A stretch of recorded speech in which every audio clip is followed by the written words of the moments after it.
جو پھرے در بدر اس سید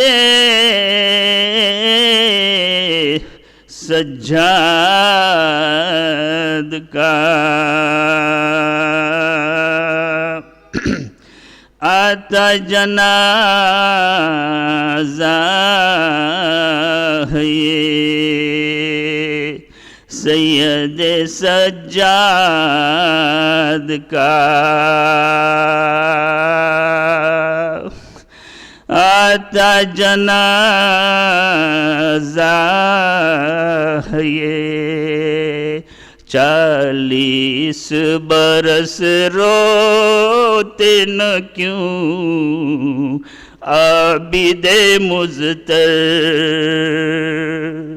تا عمر سمایا رہا آنکھوں میں وہ منظر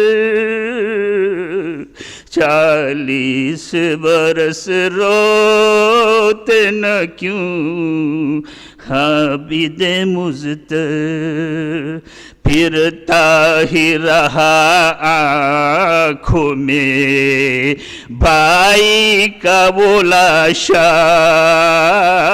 پھرتا ہی رہا آنکھوں میں بھائی کا وہ لاشا برچھی میں کلیجے میں انی سینے کے باہر 40 برس روتے نہ کیوں عابد مضطر دیکھا تھا انہی آنکھوں سے گھر اپنا اجھرتا